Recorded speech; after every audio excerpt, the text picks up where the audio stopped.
Hello my dears, welcome to our channel. നമ്മൾ ഇന്ന് discuss ചെയ്യുന്നത് 2024-25 വർഷങ്ങളിൽ കേരള PSC ചോദിച്ചിരിക്കുന്ന 50 എക്കണോമിക്സ് ചോദ്യങ്ങളാണ്. എല്ലാവർക്കും നമ്മുടെ വീഡിയോയിലേക്ക് സ്വാഗതം. ഈ ചോദ്യങ്ങൾ കൃത്യമായിട്ട് പഠിച്ചു വെക്കണം. കാര്യം കുറേയധികം ഇതിനകത്തുള്ള കണ്ടന്റ്സ് റിപ്പീറ്റഡ് ആയിട്ട് വരുന്നതാണ്. മേ ബി ഇത് ഫുൾ കാര്യങ്ങളും 5 മാർക്കിന് റിപ്പീറ്റ് ചെയ്ത് വരാവുന്നതാണ്. അപ്പം ഏകദേശം 10ഓളം ക്വസ്റ്റ്യൻ പേപ്പറിൽ നമ്മൾ എടുത്തിരിക്കുന്ന കണ്ടന്റ്സ് ആണ്. അപ്പൊ എല്ലാവർക്കും നമ്മുടെ വീഡിയോയിലേക്ക് സ്വാഗതം. അപ്പൊ പുതിയ സ്റ്റുഡൻസ് ഒക്കെ ഉണ്ടെങ്കിൽ നമ്മുടെ ചാനൽ ഉപകാരപ്രദമായി തോന്നുവാണെങ്കിൽ തീർച്ചയായിട്ടും സബ്സ്ക്രൈബ് ചെയ്യാൻ മറക്കരുത്. അതുപോലെ തന്നെ എല്ലാ സ്റ്റുഡൻസും വീഡിയോ ഇഷ്ടമായെങ്കിൽ ലൈക്ക് ചെയ്യാനും നിങ്ങളുടെ വിലപ്പെട്ട അഭിപ്രായങ്ങളും നിർദ്ദേശങ്ങളും ഒക്കെ ചെയ്യാൻ മറക്കരുത്. കാരണം നിങ്ങൾ ഓരോരുത്തരും വളരെ ഇമ്പോർട്ടൻ്റ് ആണ്. എല്ലാവരുടെയും എന്താണ് സപ്പോർട്ട് ആവശ്യമാണ്. അതുകൊണ്ടാണ്. Thank you. നമുക്ക് സ്റ്റാർട്ട് ചെയ്യാം. ഒന്നാമത്തെ ക്വസ്റ്റ്യൻ, നീതി ആയോഗ് എല്ലാ പരീക്ഷയിലും വരുന്നതാണല്ലോ. അധ്യക്ഷൻ പ്രധാനമന്ത്രിയാണ്. പ്രധാനമന്ത്രി നിയോഗിക്കുന്ന എത്ര കേന്ദ്രമന്ത്രിമാരാണ് നീതി ആയോഗിന്റെ അനൌദ്യോഗിക അംഗമായിട്ട് പ്രവർത്തിക്കുന്നത് എന്ന് ചോദിച്ചു കഴിഞ്ഞാൽ 4 അംഗങ്ങൾ ആണ്. അതായത് പ്രധാനമന്ത്രി നിയോഗിക്കുന്ന എത്ര കേന്ദ്രമന്ത്രിമാരാണ് അൺഒഫീഷ്യൽ ആയിട്ട് പ്രവർത്തിക്കുന്നത്? 4 കേന്ദ്രമന്ത്രിമാർ. നീതി ആയോഗിന്റെ ഭരണസമിതിയില് എല്ലാ മുഖ്യമന്ത്രിമാരുണ്ടോ? ഉണ്ട്. കേന്ദ്രഭരണ പ്രദേശങ്ങളിലെ ലഫ്റ്റനന്റ് ഗവർണർമാരും പ്രധാനമന്ത്രി നിയോഗിക്കുന്ന ഉപാധ്യക്ഷനും സ്ഥിര അംഗങ്ങളും ഉണ്ട്. അപ്പം എന്തൊക്കെയാണ്? എല്ലാ മുഖ്യമന്ത്രിമാരും കേന്ദ്രഭരണ പ്രദേശങ്ങളിലെ ലഫ്റ്റനന്റ് ഗവർണർമാരും പ്രധാനമന്ത്രി നിയോഗിക്കുന്ന ഉപാധ്യക്ഷനും സ്ഥിരാംഗങ്ങളും ഉണ്ടോ എന്ന് ചോദിച്ചു കഴിഞ്ഞാൽ യെസ് എന്ന് പറയണം. അടുത്തത്, ഇന്ത്യയുടെ ആസൂത്രിത സമ്പദ് വ്യവസ്ഥ എന്ന വിഖ്യാത ഗ്രന്ഥം രചിച്ചത് M വിശ്വേശ്വരയ്യാണ്. ഇന്ത്യയുടെ ആസൂത്രിത സമ്പദ് വ്യവസ്ഥ എന്ന വിഖ്യാത ഗ്രന്ഥം M വിശ്വേശ്വരയ്യ. സാമ്പത്തിക ആസൂത്രണം എന്ന ആശയം ഇന്ത്യ കടം എടുത്തിരിക്കുന്നത് റഷ്യയിൽ നിന്നാണ്. സാമ്പത്തിക ആസൂത്രണം എന്ന ആശയം ഇന്ത്യ കടം എടുത്തിരിക്കുന്നത് റഷ്യയിൽ നിന്നിട്ടാണ്. പഞ്ചായത്തി രാജ്, നഗരപാലിക സംവിധാനങ്ങൾ ഇന്ത്യയിൽ നിലവിൽ വന്നത് ഏത് 5 ഇയർ പ്ലാനിലാണ്? 8ാമത്തെ പഞ്ചവത്സര പദ്ധതി സമയത്താണ് പഞ്ചായത്തി രാജും നഗരപാലിക സംവിധാനങ്ങളും ഒക്കെ നിലവിൽ വന്നത്. നാട്ടുരാജ്യങ്ങളിലെ ഇന്ത്യൻ യൂണിയൻ ലയിപ്പിക്കുന്ന ലയന കരാർ തയ്യാറാക്കിയത് പട്ടേലും BP മേനോനും ആണ്. നാട്ടുരാജ്യങ്ങളെ ഇന്ത്യൻ യൂണിയനിൽ ലയിപ്പിക്കാനുള്ള ലയന കരാർ. ഇനി ഈ ലയന കരാർ അനുസരിച്ച് ഏതൊക്കെ വകുപ്പുകളുടെ നിയന്ത്രണം നാട്ടുരാജ്യങ്ങൾ കേന്ദ്ര സർക്കാരിന് കൈമാറണം? വിദേശകാര്യം, പ്രതിരോധം, വാർത്താവിനിമയം. വിദേശകാര്യം, പ്രതിരോധം, വാർത്താവിനിമയം. പഞ്ചവത്സര പദ്ധതികളുടെ പ്രധാനപ്പെട്ട ലക്ഷ്യങ്ങളിൽ ഒന്നാണ് സാമ്പത്തിക വളർച്ച കൈവരിക്കുക. അപ്പൊ വിദേശകാര്യവും പ്രതിരോധവും വാർത്താവിനിമയവുമാണ് ലയന കരാർ അനുസരിച്ച് നാട്ടുരാജ്യങ്ങൾ കേന്ദ്ര സർക്കാരിന് കൈമാറേണ്ട വകുപ്പുകൾ. രാഷ്ട്രത്തിന്റെ സാമ്പത്തിക വളർച്ചയ്ക്ക് അടിത്തറ പാകിയതും ത്വരിതപ്പെടുത്തുന്നതുമായ നിരവധി പദ്ധതികൾ ഏത് പഞ്ചവത്സര പദ്ധതിയിലൂടെ നടപ്പിലാക്കിയെന്ന് ചോദിച്ചു കഴിഞ്ഞാൽ 12ാമത്തെ. അപ്പൊ 12ാമത്തെ 5 ഇയർ പ്ലാൻ എന്ന് പറഞ്ഞിരിക്കുന്നത് എന്താണ്? സസ്റ്റൈനബിൾ ആയിട്ടുള്ള, ത്വരിതവും സുസ്ഥിരവുമായിട്ടുള്ള വളർച്ചയെ പറ്റിയിട്ടുള്ള പദ്ധതിയാണ് 12ാമത്തെ പഞ്ചവത്സര പദ്ധതി എന്ന് പറയുന്നത്. റിസർവ് ബാങ്ക് ഓഫ് ഇന്ത്യയുടെ പ്രധാനപ്പെട്ട പണനയ ഉപാധി ആണ് റിപ്പോ റേറ്റ്. പണനയ ഉപാധിയാണ് repo rate. 2024 April repo rate എന്ന് പറയുന്നത് 6.5% ആയിരുന്നു 2024 ഏപ്രിലെ റിപ്പോ റേറ്റ്. ഇലക്ട്രിക് വാഹനങ്ങൾ പ്രോത്സാഹിപ്പിക്കാൻ വേണ്ടിയിട്ട് വായു മലിനീകരണം കുറയ്ക്കുക നീതി ആയോഗിന്റെ ഏത് സംരംഭവുമായി ബന്ധപ്പെട്ടിരിക്കുന്നു? ശൂന്യ ക്യാമ്പയിൻ ആണ്. ഇലക്ട്രിക് വാഹനങ്ങൾ പ്രോത്സാഹിപ്പിച്ച് വായു മലിനീകരണം കുറയ്ക്കുക നീതി ആയോഗിന്റെ ശൂന്യ ക്യാമ്പയിൻ ആണ്. സംരംഭകത്വം, നവീന ആശയ രൂപീകരണം എന്നിവ ത്വരിതപ്പെടുത്തുക ഏതാണ് നീതി ആയോഗിന്റെ സംരംഭം എന്ന് ചോദിച്ചു കഴിഞ്ഞാൽ അടൽ ഇന്നൊവേഷൻ മിഷൻ ആണ്. അടൽ ഇന്നൊവേഷൻ മിഷൻ ആണ് സംരംഭകത്വം, നവീന ആശയ രൂപീകരണം എന്നിവയെ ത്വരിതപ്പെടുത്തുന്നത് അടൽ ഇന്നൊവേഷൻ മിഷൻ. എണ്ണ ഇറക്കുമതി ബിൽ കുറയ്ക്കുക നീതി ആയോഗിന്റെ ഏത് സംരംഭം? മെഥനോൾ സമ്പദ്ഘടനയിലാണ് നീതി ആയോഗിന്റെ എണ്ണ ഇറക്കുമതി ബിൽ കുറയ്ക്കുക എന്നത് മെഥനോൾ സമ്പദ്ഘടന എന്ന സംരംഭത്തിലാണ് വരുന്നത്. അടുത്തത്, സംസ്ഥാനങ്ങളുടെ പ്രവർത്തനങ്ങൾ ഏകോപിപ്പിക്കുക എന്നത് നീതി ആയോഗിന്റെ ഏത് സംരംഭമാണ്? സഹകരണ ഫെഡറലിസത്തെ അടിസ്ഥാനമാക്കിയിട്ടാണ് സംസ്ഥാനങ്ങളുടെ പ്രവർത്തനങ്ങൾ ഏകോപിപ്പിക്കുക. അടുത്തത്, പൊതുമേഖലാ സ്ഥാപനങ്ങൾ സ്വകാര്യവൽക്കരിക്കുക.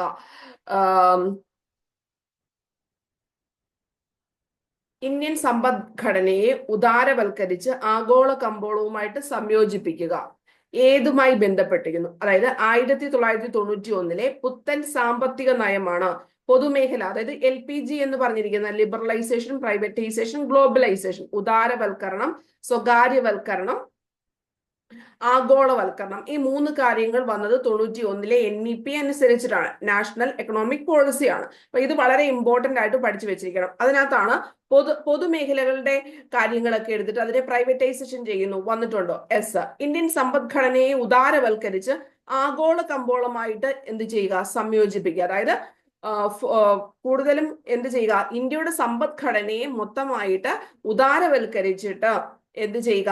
ആഗോള കമ്പോളവുമായിട്ട് ഇന്റർനാഷണൽ ലെവലിൽ സംയോജിപ്പിക്കാൻ വേണ്ടിയിട്ട് ഈ പുതിയ സാമ്പത്തിക നയം വന്നിട്ടുണ്ടോ? എസ്. ജൂൺ മാസത്തിൽ തുടങ്ങി സെപ്റ്റംബർ മാസം വരെ നീണ്ടു നിൽക്കുന്ന ഇന്ത്യയുടെ കാർഷിക കാലമാണ് ഖാരിഫ്. ജൂൺ മുതൽ സെപ്റ്റംബർ വരെ. കൽക്കരിയുടെ ഉന്നതമായ വകഭേദമാണ് ആന്ത്രസൈറ്റ് എന്ന് പറയുന്നത്.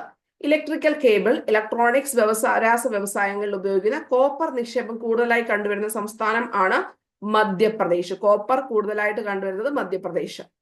നീതി ആയോഗ് ആരംഭിച്ച വർഷം 2015-ലാണ്. കൊച്ചി മെട്രോ ഉദ്ഘാടനം ചെയ്യപ്പെട്ടത് 2017 ജൂൺ 17-നാണ്. കൊച്ചി മെട്രോ ഉദ്ഘാടനം ചെയ്യപ്പെട്ടത്. ഇതിന്റെ പ്രവർത്തന ചുമതല വഹിക്കുന്നത് KMRL ആണ്. KMRL ആണ് ഇതിന്റെ കൊച്ചി മെട്രോയുടെ പ്രവർത്തന ചുമതല വഹിക്കുന്നത്. മേക്കിംഗ് ഇന്ത്യ പദ്ധതിയുടെ ലക്ഷ്യം എന്താണെന്ന് ചോദിച്ചു കഴിഞ്ഞാൽ, നിർമ്മാണ മേഖലയിൽ നേരിട്ടുള്ള വിദേശ നിക്ഷേപം പ്രോത്സാഹിപ്പിക്കാനാണ് മേക്ക് ഇൻ ഇന്ത്യ പദ്ധതി ലക്ഷ്യമിടുന്നത്. ഇന്ത്യൻ നിർമ്മാണ മേഖലയിൽ നേരിട്ടുള്ള വിദേശ നിക്ഷേപം. 2024 ബ്രിക്സ് സമ്മേളനം നടന്നത് കുറെ പ്രാവശ്യം ചോദിച്ചിട്ടുണ്ട്. കസാൻ, റഷ്യയിലെ കസാനിൽ വെച്ചിട്ടാണ്. ഗൂർ, ഖണ്ഡസാരി എന്നീ പദങ്ങൾ പഞ്ചസാര വ്യവസായവുമായി ബന്ധപ്പെട്ടിരിക്കുന്നു. ഗൂർ, ഖണ്ഡസാരി എന്നീ പദങ്ങൾ പഞ്ചസാര വ്യവസായം. അജണ്ട 21 സുസ്ഥിര വികസനവുമായി ബന്ധപ്പെട്ടിരിക്കുന്നു. ആയുഷ്മാൻ ഭാരത് പ്രധാനമന്ത്രി ജൻ ആരോഗ്യ യോജന ഏത് പ്രായപരിധി വരെയുള്ളവരെയാണ് ഇൻക്ലൂഡ് ചെയ്തിരിക്കുന്നത്? 70 വയസ്സിന് മുകളിലുള്ള എല്ലാവരെയും ആയുഷ്മാൻ ഭാരത് പ്രധാനമന്ത്രി ജൻ ആരോഗ്യ യോജന വഴി ഇൻക്ലൂഡ് ചെയ്തിട്ടുണ്ട്. ധനനയം നടപ്പിലാക്കുന്നത് ബജറ്റിൽ കൂടിയിട്ടാണ്. ധനനയത്തിന്റെ ലക്ഷ്യങ്ങളിൽ ഒന്നാണ് അനാവശ്യമായ ചെലവുകൾ നിയന്ത്രിക്കുക. ഇനി പൊതുകടം, പൊതുചെലവ്, പൊതുവരുമാനം എന്നിവയെ കുറിച്ചുള്ള സർക്കാർ നയം ആണ് ധനനയം കൊണ്ട് ഉദ്ദേശിക്കുന്നത്. പൊതുകടം, പൊതുചെലവ്, പൊതുവരുമാനം. കസ്റ്റംസ് നിയന്ത്രണത്തിന് കീഴിലുള്ള ഓഫ് ഷോർ സംരംഭങ്ങൾ നടത്തുന്ന ഫ്രീ സോണുകൾ ഇന്ത്യയുടെ ഏതിലാണ്? സാമ്പത്തിക അതിർത്തിയിലാണ് ഉൾപ്പെടുന്നത്. കസ്റ്റംസ് നിയന്ത്രണത്തിന് കീഴിലുള്ള ഓഫ് ഷോർ സംരംഭങ്ങൾ നടത്തുന്ന ഫ്രീ സോണുകൾ സാമ്പത്തിക അതിർത്തിയിൽ ഉൾപ്പെടുന്നു. മറ്റൊരു രാജ്യത്തിൽ സ്ഥിതി ചെയ്യുന്ന രാജ്യത്തിന്റെ എംബസികൾ, ഹൈക്കമ്മീഷനുകൾ, വ്യോമ അതിർത്തി, ജല അതിർത്തി എന്നിവ ഏത് അതിർത്തിയിലാണ് ഉൾപ്പെടുന്നത് എന്ന് ചോദിച്ചു കഴിഞ്ഞാൽ ഇന്ത്യയുടെ സാമ്പത്തിക അതിർത്തി. അതായത് ഇന്ത്യയുടെ സാമ്പത്തിക അതിർത്തിക്കകത്ത് ഇന്ത്യയുടെ വ്യോമ അതിർത്തി, ജല അതിർത്തി എന്നിവ വരുന്നുണ്ട്. കൂടാതെ മറ്റു രാജ്യത്ത് സ്ഥിതി ചെയ്യുന്ന രാജ്യത്തിന്റെ എംബസികളും ഹൈക്കമ്മീഷനുകളും എല്ലാം ഇന്ത്യയുടെ സാമ്പത്തിക അതിർത്തിയിൽ ഉൾപ്പെടുന്നുണ്ട്. അപ്പൊ 3 കാര്യങ്ങൾ നിങ്ങൾ ഇവിടെ ഓർത്തു വെച്ചേക്കണം. കസ്റ്റംസ് നിയന്ത്രണത്തിലുള്ള കീഴിലുള്ള ഓഫ്ഷോർ സംരംഭത്തിൽ നടത്തുന്ന ഫ്രീ സോണുകളാണ് സാമ്പത്തിക അതിർത്തിയിൽ ഉൾപ്പെടുന്നുണ്ട്. കൂടാതെ ഇന്ത്യയുടെ വ്യോമ അതിർത്തി, ഇന്ത്യയുടെ ജല അതിർത്തി എന്നിവ ഏത് അതിർത്തിയിൽ ഉൾപ്പെടുന്നു? സാമ്പത്തിക അതിർത്തിയിൽ ഉൾപ്പെടുന്നുണ്ട്. കൂടാതെ മറ്റൊരു രാജ്യത്ത് സ്ഥിതി ചെയ്യുന്ന രാജ്യത്തിന്റെ എംബസികൾ, ഹൈക്കമ്മീഷനുകൾ എന്നിവ ഇന്ത്യയുടെ സാമ്പത്തിക അതിർത്തിയിൽ ഉൾപ്പെടുന്നുണ്ട്. റാബി വിളയുടെ ശരിയായ വിളയിറക്കൽ കാലം എന്ന് പറയുന്നത് നവംബർ മധ്യത്തിലാണ്. റാബി വിളയുടെ ശരിയായ വിളയിറക്കൽ കാലം. ഹിന്ദുസ്ഥാൻ സ്റ്റീൽ ലിമിറ്റഡ് റൂർക്കല ആരുടെ സഹായത്തോടെ ആണ് സ്ഥാപിച്ചത് എന്ന് ചോദിച്ചാൽ ജർമ്മനിയുടെ സഹായത്തോടെ 1959-ലാണ് റൂർക്കല സ്ഥാപിച്ചത്. കോട്ടൺ ഓഫ് പോളിസ് മുംബൈ ആണ്. സുവർണ ചതുഷ്കോണ സൂപ്പർ ഹൈവേ ഡൽഹി, മുംബൈ, ചെന്നൈ, കൊൽക്കട്ട ആണ്. Delhi, Mumbai, Chennai, Kolkata. Poverty and British rule in India Dadabhai നവറോജിയുടെ ബുക്കാണ്. സാമ്പത്തിക കുറ്റകൃത്യ രഹസ്യാന്വേഷണവുമായി ബന്ധപ്പെട്ട് രൂപീകരിക്കപ്പെട്ട ഡയറക്ടറേറ്റ് ആണ് എൻഫോഴ്സ്മെന്റ് ഡയറക്ടറേറ്റ് എന്ന് പറഞ്ഞിരിക്കുന്നത്. സാമ്പത്തിക കഴിഞ്ഞ 2-3 LDC പരീക്ഷയുടെ ക്വസ്റ്റ്യൻ പേപ്പറും ഡിഗ്രി പ്രിലിംസുമായി ബന്ധപ്പെട്ട് വന്നിരിക്കുന്നത് ഈ എൻഫോഴ്സ്മെന്റ് ഡയറക്ടറേറ്റ് ഒക്കെ ഡിഗ്രി ലെവൽസ് ചോദിച്ചിരിക്കുന്ന ക്വസ്റ്റ്യൻസ് ആയിരുന്നു. അപ്പം അത്യാവശ്യം നിങ്ങൾ ഡിഗ്രി പ്രിലിംസ് വരെയുള്ള ക്വസ്റ്റ്യൻ പേപ്പർ നിങ്ങളൊന്ന് കവർ ചെയ്തേക്കണം ഈ 10th ലെവൽസ് എഴുതാൻ വേണ്ടിയിട്ട്. ആദ്യത്തെ ചില ക്വസ്റ്റ്യൻ പേപ്പർ വളരെ സിമ്പിൾ ആയിരുന്നു, ചില ക്വസ്റ്റ്യൻ പേപ്പറിനകത്ത് നല്ല ആദ്യത്തെ 2-3 എക്സാംസ് നല്ല ടൈറ്റ് എക്സാംസ് ഒക്കെ അല്ലായിരുന്നു, തിരുവനന്തപുരം ഒഴിച്ചിട്ട്. അപ്പം ബാക്കിക്കകത്തൊക്കെ വന്നിരിക്കുന്നത് ഈ എൻഫോഴ്സ്മെന്റ് ഡയറക്ടറേറ്റ് ഒക്കെ ഓൾറെഡി ഡിഗ്രി ലെവൽസിൽ വന്നിട്ടുള്ള ചോദ്യങ്ങളാണ്. ഇനി ഏത് വകുപ്പിന്റെ അണ്ടറിലായിട്ടാണ് ഇത് പ്രവർത്തിക്കുന്നത്? ധനകാര്യ മന്ത്രാലയത്തിന്റെ റവന്യൂ വകുപ്പിന്റെ ഭാഗമായിട്ടാണ് എൻഫോഴ്സ്മെന്റ് ഡയറക്ടറേറ്റ് പ്രവർത്തിക്കുന്നത്. ധനകാര്യ മന്ത്രാലയത്തിന്റെ റവന്യൂ വകുപ്പ്.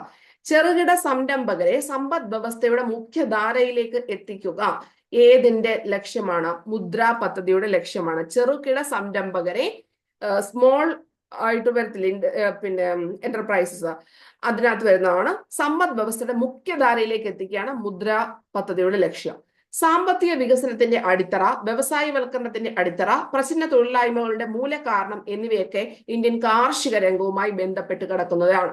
സാമ്പത്തിക വികസനത്തിന്റെ അടിത്തറ ചോദിച്ചാലും വ്യവസായവൽക്കരണത്തിന്റെ അടിത്തറ ചോദിച്ചാലും പ്രശ്ന തൊഴിലില്ലായ്മകളുടെ മൂലകാരണം ചോദിച്ചാലും ഇന്ത്യൻ കാർഷിക രംഗവുമായി ബന്ധപ്പെട്ടിരിക്കുന്നു. പുറം കരാർ നൽകൽ, അതായത് ഔട്ട്സോഴ്സിംഗ് എന്ന് പറഞ്ഞൊരു സംഭവമുണ്ട്, സ്ഥിരമായിട്ട് വന്നുകൊണ്ടിരിക്കുന്ന ഏരിയ ആണ് 2021 മുതൽ.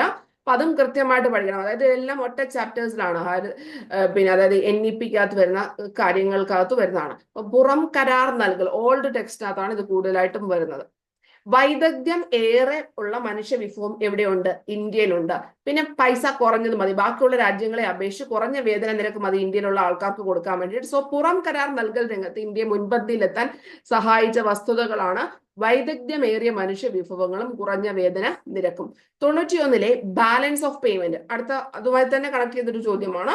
ബാലൻസ് ഓഫ് പേയ്മെന്റ് പ്രതിസന്ധി കടക്കാൻ ഗവൺമെന്റ് സ്വീകരിച്ച നടപടിയാണ് വിദേശ കറൻസിക്കെതിരെയുള്ള രൂപയുടെ മൂല്യച്യുതി. വിദേശ കറൻസിക്കെതിരെയുള്ള രൂപയുടെ മൂല്യച്യുതിയാണ് ഏതുകൊണ്ട് ഉദ്ദേശിക്കുന്നത്? ബാലൻസ് ഓഫ് പേയ്മെന്റ് പ്രതിസന്ധി പരിഗണിക്കാൻ വേണ്ടിയിട്ട് ഗവൺമെന്റ് സ്വീകരിച്ച നടപടി വിദേശ കറൻസിക്കെതിരെയുള്ള രൂപയുടെ മൂല്യച്യുതി. ഹരിത വിപ്ലവം മൂലം എന്തൊക്കെ നേട്ടങ്ങൾ ഉണ്ടായി? തൊഴിൽ വർധനവ് ഉണ്ടായി, വരുമാന വർധനവ് ഉണ്ടായി, ഉൽപാദനത്തിനും ഉൽപാദനക്ഷമതയിലുമുള്ള വർധനവ്. 3 കാര്യങ്ങൾ: തൊഴിൽ വർധനവ്, വരുമാന വർധനവ്, ഉൽപാദനത്തിനും ഉൽപാദനക്ഷമതയിലുമുള്ള വർധനവ്. കേരളത്തിലെ ആദ്യത്തെ റോഡ് ടണൽ ആണ് തൃശ്ശൂർ. ഇന്ത്യയിലെ 1ാം പഞ്ചവത്സര പദ്ധതി ആരംഭിച്ച വർഷം 1951-ലാണ് 1ാമത്തെ പഞ്ചവത്സര പദ്ധതി ആരംഭിച്ചത്. പഞ്ചവത്സര പദ്ധതിയുടെ ലക്ഷ്യങ്ങൾ: സാമ്പത്തിക വളർച്ചയുണ്ട്, ആധുനികവൽക്കരണമുണ്ട്, സാമൂഹിക സമത്വവും സ്വയം പര്യാപ്തതയും പഞ്ചവത്സര പദ്ധതിയുടെ ലക്ഷ്യങ്ങൾ. സാമ്പത്തിക വളർച്ച, ആധുനികവൽക്കരണം, സാമൂഹിക സമത്വം, സ്വയം പര്യാപ്തത. ഹരിത വിപ്ലവം ഏതു പഞ്ചവത്സര പദ്ധതി? 3ാമത്തെ പഞ്ചവത്സര പദ്ധതിയാണ് ഹരിത വിപ്ലവം. ഉദാരവൽക്കരണ നയത്തിന്റെ കീഴിൽ സർക്കാർ ആരംഭിച്ച സാമ്പത്തിക പരിഷ്കാരങ്ങൾ ആണ് വ്യവസായ ധനകാര്യ മേഖലകളിലെ പരിഷ്കാരങ്ങൾ എന്ന് പറയുന്നത്. വ്യവസായ ധനകാര്യ മേഖലകളിലെ പരിഷ്കാരങ്ങൾ എന്ന് പറയുന്നത് ഉദാരവൽക്കരണ നയത്തിന്റെ കീഴിൽ സർക്കാർ ആരംഭിച്ച സാമ്പത്തിക പരിഷ്കാരങ്ങൾ ആണ് വ്യവസായ ധനകാര്യ മേഖലകളിലെ പരിഷ്കാരങ്ങൾ എന്ന് പറഞ്ഞത്. ഇപ്പൊ നമ്മൾക്ക് വിഷു ഓഫർ അവൈലബിൾ ആണ്. 10th മെയിൻസിന്റെ ഫുൾ കോഴ്സ്, മാത്സ് ഇല്ല, ബാക്കി 90 മാർക്കിന്റെ ഇത് നമുക്ക് 799 റുപ്പീസിന് അവൈലബിൾ ആണ്. അല്ലെങ്കിൽ നോർമൽ പ്രൈസ് 999 ആണ്. ഇപ്പൊ 200 രൂപ നിങ്ങൾക്ക് കുറവുണ്ട്, 799 രൂപയാണ്. ഏപ്രിൽ 14-ാം തീയതി രാത്രി വരെ അവൈലബിൾ ആയിരിക്കും. അപ്പൊ താല്പര്യമുള്ളവർക്ക് 45 ഡേയ്സ് ക്രാഷ് കോഴ്സിലേക്ക് ജോയിൻ ചെയ്യാം. മാത്സ് ഒഴിച്ച് ബാക്കി എല്ലാ സബ്ജക്റ്റുകളും ദിവസം 2 ക്ലാസ്സസ് ആണ് വരുന്നത്, മൺഡേ മുതൽ ഫ്രൈഡേ വരെ. ഇംഗ്ലീഷും മലയാളവും ബാക്കി GKയും കറണ്ട് അഫേഴ്സും എല്ലാം അതിനകത്ത് ഇൻക്ലൂഡ്. മാത്സിൽ എന്ന് മാത്രമേ ഉള്ളൂ 90 മാർക്കിൻ്റെത്. അപ്പൊ കൃത്യമായിട്ട് പഠിക്കാന്നുണ്ടെങ്കിൽ ഈസി ആയിട്ട് നിങ്ങൾക്ക് വരുന്ന സെക്രട്ടേറിയറ്റ് OAയ്ക്കകത്ത് ഈസി ആയിട്ട് നിങ്ങൾക്ക് ആദ്യം ഒരു 250 റാങ്കിനകത്തൊക്കെ കയറാൻ പറ്റും. പക്ഷെ കൃത്യമായിട്ട് പറയുന്നത് പോലെ പഠിക്കണം, എന്നാൽ മാത്രമേ കാര്യമുള്ളൂ. അപ്പൊ ശരി, എല്ലാവർക്കും all the very best. Thank you and love you all.